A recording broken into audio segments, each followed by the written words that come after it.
Obrigado, Suzão. Obrigado a você. Olha, pode deixar que eu vou resolver aquele problema do senhor, tá bom? Obrigado, hein? Até mais, tchau. Tudo de bom. É incrível como a matemática está em todos os lugares. A gente usa fórmulas, equações, gráficos para resolver vários problemas em nossa vida. E dá até para ajudar um amigo. O seu João, o dono da banca, tem vários desses problemas que a matemática pode ajudar a resolver. E um deles ele acabou de me contar, que ele participa de uma sociedade de amigos lá no bairro onde ele mora e há 2 anos ele ajuda a organizar uma festa beneficente. No primeiro ano ele cobrou o ingresso a R$20 e foram 1.000 pessoas. No ano seguinte ele cobrou R$10 e foram 5.500 pessoas, mas o custo ficou bem alto. Porque de última hora, ele teve que contratar mais gente para ajudar na festa. Esse ano ele está preparando a 3ª festa e precisa arrecadar dinheiro o bastante para arrumar e cercar a quadra do clube da comunidade. E ele garante que o único fator que influencia a presença do público é o valor do ingresso. Quanto mais caro, menos gente vai. A gente sabe que o lucro é igual ao preço de um produto vezes o público, ou a quantidade de produtos vendida, menos o custo. E o seu João já me disse que fez uma estimativa de custo para a próxima festa. Vai gastar R$2.600. E para pagar as obras na quadra de esportes, ele precisa ter um lucro de R$30.000. Então, o que dá para fazer é uma previsão de quantas pessoas vão à festa de acordo com o preço do ingresso. Isso levando em consideração a variação proporcional de público de cada festa que o seu João já fez em função do valor da entrada. E a gente faz isso usando a regra de 3. Y é a quantidade de pessoas e X é o valor do ingresso. Lembrando que na primeira festa foram 1.000 pessoas pagando R$20 e na segunda 5.500 pessoas que pagaram R$10 pelo ingresso. Depois é só calcular. Y menos 1.000 pessoas está para X menos R$20. Assim como 5.500 menos 1.000 pessoas está para R$10 menos R$20.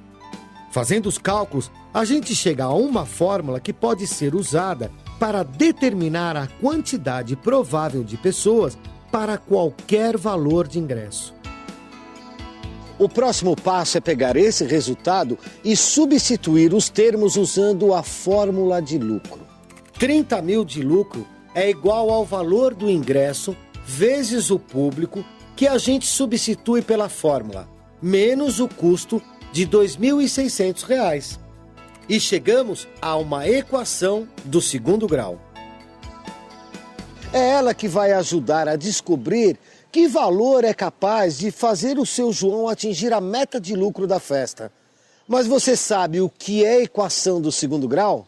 Antes de mais nada, ela é uma equação, ou seja, tem uma relação de igualdade que envolve uma variável. Sempre que o maior expoente da incógnita é 2, a gente está chamando de equação do segundo grau. X² igual a 9. Essa equação, o expoente da variável é 2. Por isso que ela chama a equação do segundo grau. Né? Então, x² igual a 9 é uma equação do segundo grau. X² menos 7 igual a 12 é uma equação do segundo grau. O formato geral de uma equação do segundo grau é uma expressão algébrica do tipo a vezes x² mais bx mais c igual a 0. Para ajudar a resolver a equação de segundo grau, é comum usar a fórmula resolutória. Essa fórmula ficou conhecida também como fórmula de Bhaskara, em homenagem a um famoso matemático hindu que viveu no século XII. Para resolver a situação do seu João, foi modelado com uma equação de segundo grau. Então, nesse nosso caso, o A vale menos 450, o B 10.000 e o C menos 32.600. Para resolver esta equação, a gente vai usar um modelo que é chamado de fórmula resolutora da equação de segundo grau, ou simplesmente fórmula de Bhaskara. Esta fórmula é para encontrar o valor da incógnita x, menos o b, que é 10.000, mais ou menos a raiz de b ao quadrado, que é 10.000 ao quadrado, menos 4, vezes o a, que é menos, entre parênteses, 450, vezes o C, que é menos 32.600. Tudo isto dividido por 2 vezes o A, que é 2 vezes menos 450. Resolvendo esta equação, a gente encontra um valor para x que vai ser de 18,25. Bom, então para o seu João atingir a meta de lucro para reformar a quadra de esporte, ele vai ter que cobrar aproximadamente R$ 18,25 o ingresso. Mas com esse preço ele vai criar um problema de troco para a comunidade. Então, é melhor ele arredondar para R$ 18, não é mesmo? É isso aí. Seu João, até amanhã, seu João. Tchau, Luiz. Mas agora o seu João enfrenta um outro problema. Só que dessa vez a questão está relacionada diretamente com o seu negócio. Ele precisa saber como obter o maior lucro com a venda de revistas. E para saber isso, ele precisa usar a função quadrática. Temos aqui 2 equações, vamos dizer assim, aparentemente parecidas. Só que uma é igual a 0, a outra é igual a y. A que é igual a 0 é chamada de equação do segundo grau. A que é igual a y é chamada de função do segundo grau, ou função quadrática, que é o nome correto. Por que uma equação e a outra é função? Porque aqui é a equação do segundo grau, você só tem um valor desconhecido, que é o x, né, chamado de incógnita. E na função você tem 2 valores desconhecidos, que um vai depender do outro. Para começar esse cálculo, a gente tem que levar em conta as experiências que o seu João já teve vendendo revistas em sua banca. Quando o senhor João vendeu 100 revistas, ele não teve nenhum lucro, só conseguiu cobrir os custos. Já quando vendeu 500 revistas, ele teve um lucro bom, R$4.000. E quando ele vendeu 700 revistas, apesar da venda maior, os custos também subiram muito e ele acabou não tendo nenhum lucro.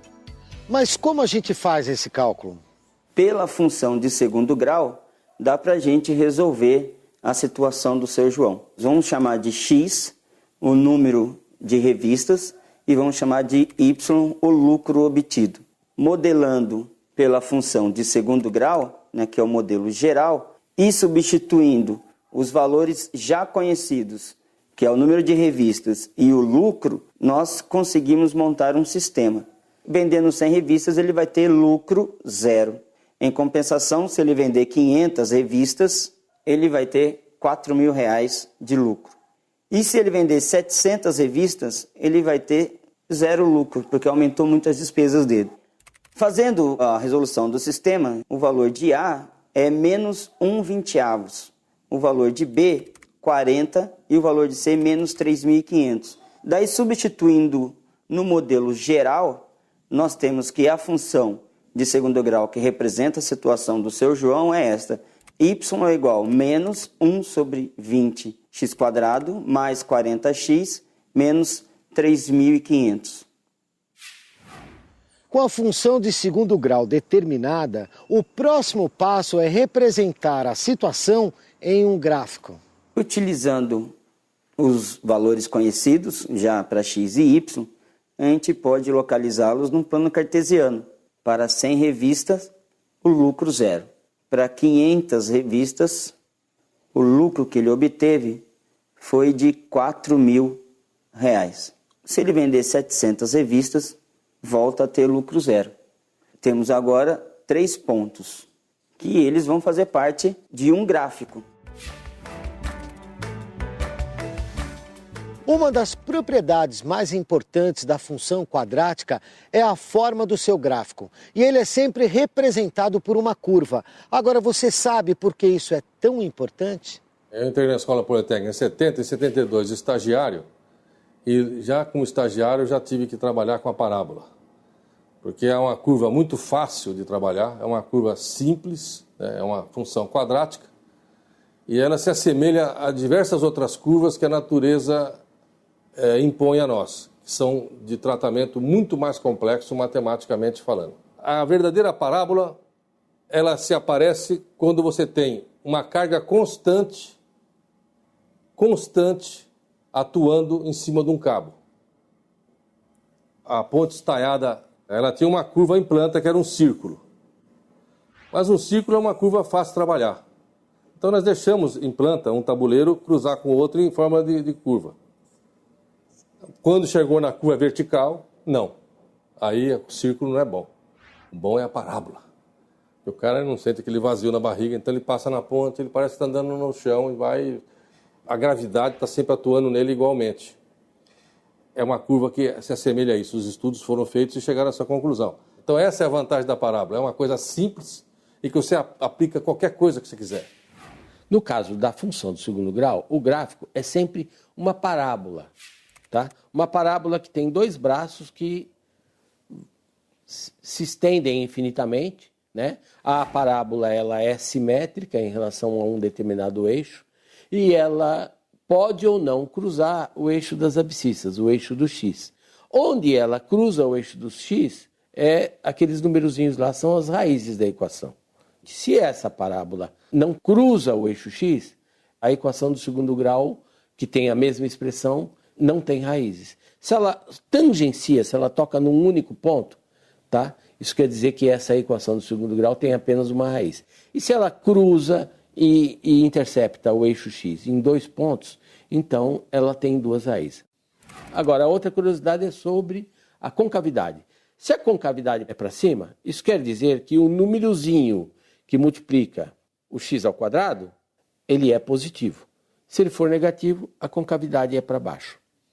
Em outras palavras, observando a parábola, a representação gráfica da função do segundo grau, nós podemos fazer afirmações sobre os coeficientes e as raízes. Sabendo de tudo isso, agora a gente pode determinar qual é o maior lucro que o seu João tem vendendo revistas. E a resposta está no vértice. O vértice, ele é o ponto de simetria da parábola. Então, o x do vértice é o ponto que está exatamente entre as duas raízes, né? Entre as duas soluções, exatamente ao meio. É o 100 e o 700. O x do vértice pode ser a média aritmética entre esses dois valores, ou seja, a soma dos dois valores dividido por 2. Neste caso, dá 800 dividido por 2, que vai ser 400 revistas. Então, se ele vender 400 revistas, ele vai ter um lucro máximo. Substituindo o valor de x aqui, temos um lucro de 4.500. A utilização da média aritmética para o cálculo dos vértices da função quadrática só é possível se existirem as raízes. Caso contrário, se as raízes não existirem, não há possibilidade de calcular o vértice por meio da média aritmética. Existem outras estratégias para isso. Isso quer dizer que para ter o maior lucro possível, que é de R$ 4.500, o seu João precisa vender 400 revistas. Bom, tá na hora do meu almoço, eu tenho que ir e no caminho eu deixo esses cálculos aqui pro seu João lá da banca. Pessoal, até a próxima. Valeu!